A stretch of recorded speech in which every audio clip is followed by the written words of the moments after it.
Hello, heroes. Dr. Zaino. We're doing a special Q&A episode, and I had a little video out saying, hey, listen, put down any comments, questions, and I will answer them. So I'm doing that for you. I will keep your name somewhat private, just to respect you, but these are great questions, so thank you so much.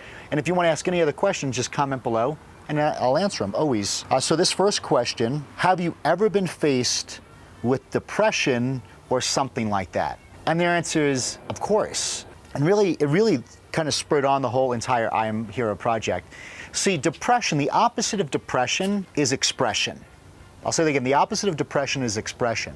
So when you're not allowed to express who you are, your true potential, your hero, of course you're going to grieve, which you fail to express. Well, the reason why I say this is because when you're depressed, that means there's something inside that has to be expressed out, and you feel that someone may criticize you. You may lose someone's love. The fear of any person in your life you're looking for permission for, so you keep that back. Or you feel, well, hey, I'm stuck in a position, or I can't do this, or I can't do that. Like, you put barriers in your life not allowing you to express who you are. So when you can't express who you are, you internalize it, and it causes depression. And so what got me out of my depression or funk or burnt out was I changed my purpose. My purpose became, for those of you out there that are imprisoned and shackled by your secret identity, just a less than watered down version of your truth, I exist to wake you up so you can live heroic lives once again.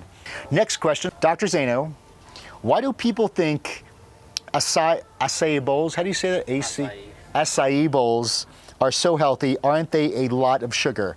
Yes, they're a lot of sugar. Acai is right? You love those, right? It's a superfood, right? So the whole thing with a superfood is loaded, it's packed, it's dense with antioxidants and nutrients. So they're really good. And yes, they're loaded with sugar, but it depends how you use it. If you're just eating all those things, you're not exercising, then that sugar, especially fructose, will start to accumulate fat. So it is a better choice. I just think the better question to ask is if they're loaded with sugar or not. You need to ask yourself, is my body recreating itself out of good, healthy, nutritious food? And B, is this food useful? So, Mr. Andrew asks, what are my top 5 podcasts? Very genius question, because I believe that thought leadership is the best thing you need to be personally developing every single day of your life. So the way to personal development, or the way to get thought leaders in your life, number 1, books. Number 2, audios. Number 3, YouTube videos. And none of these people have to be alive. I mean, I listen to a lot of dead people. In fact, I listen to more dead people than alive people. So I'm still, their words are still living and active and applicable. Now, my top 5 podcasts, one would be Lewis Howes, really good podcast. So he has some superstars on there. That's really where I learned a lot of the books I'm going to get. I could watch the interview and know, yeah, I'll get that book or not. Number 2, a good podcast I watch is some of Grant Cardone shows. They're pretty good here and there. 3, Gary Vaynerchuk's Ask Gary V. That's a great podcast. Good stuff. He has some superstars on there. I think another good one is Tim Ferriss. Really good stuff. I got some of his books too. He's great. And someone who really makes me think differently a little bit that I enjoy watching, Joe Rogan. Plain and simple. Whether you agree with them or not. See, I don't care about if you agree with them or not. I don't agree with everything they say, but I pick the bones out of the fish. What I really like to do is when I listen to a podcast, I let go of all my beliefs and become a spectator. Not a spectator, but I kind of listen just with a blank slate.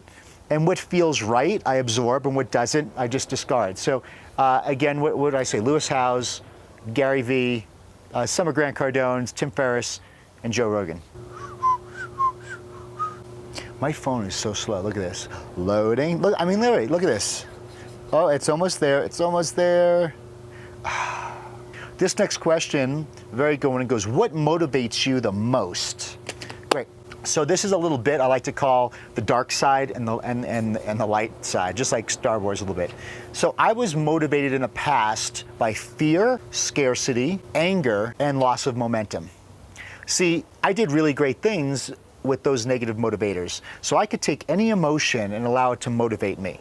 But when you use anger, fear, scarcity, this all could go away tomorrow. I want to go away so much from poverty as I can. Like when that's motivating you, it's very effective. But like I always say, is this going to cause cancer? You know, it eats you up alive. Going now to what motivates me, definitely now what motivates me is happiness, and does this make me feel good? Like, when I get excited about, what I mean feel good is when I have an idea, like I'm doing this right now, I'm excited about it, I feel really good right now, I'm not exhausted. I kind of go on intuition. This makes me feel really good. It's a good purpose. I know that answering this question is going to help a lot of people. I could contribute.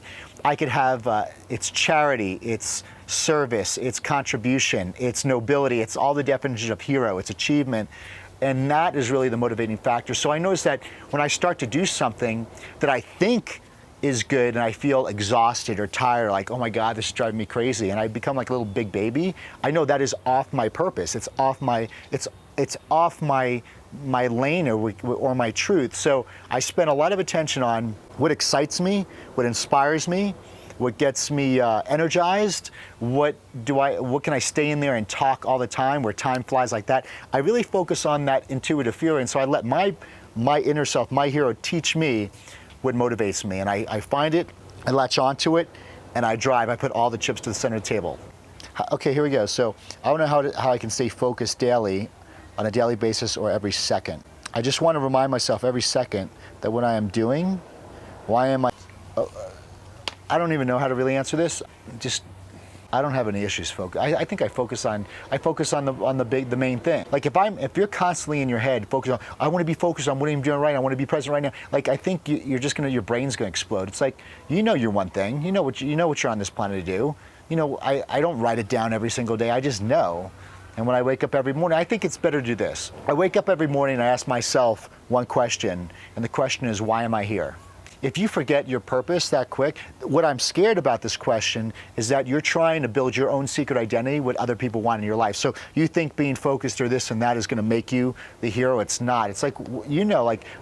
You know what you want in life. So don't overanalyze, or don't get too constipated in the brain. What I'm afraid is that 10 years are going to be passing, and you're going to be a great meditative monk on being present in the right now, and really nothing gets done in your life. So keep on making your dream bigger, but at least focus on the next logical step. If I had to open up a new practice, knowing what I know now, would I change anything? I don't like answering questions. I'll answer the question, but the reason why I don't answer the question is because when I opened up my practice, I didn't know, something. So it's like everything that happened for a reason. But definitely, if I was to open up a practice now, I would be open 8 a.m. and I would be open at 3 p.m. That would be like I would not have hours, because I would cluster book everything. I would make my appointments tight so it was packed with energy, and I would spend the rest of the time marketing, networking, or sleeping.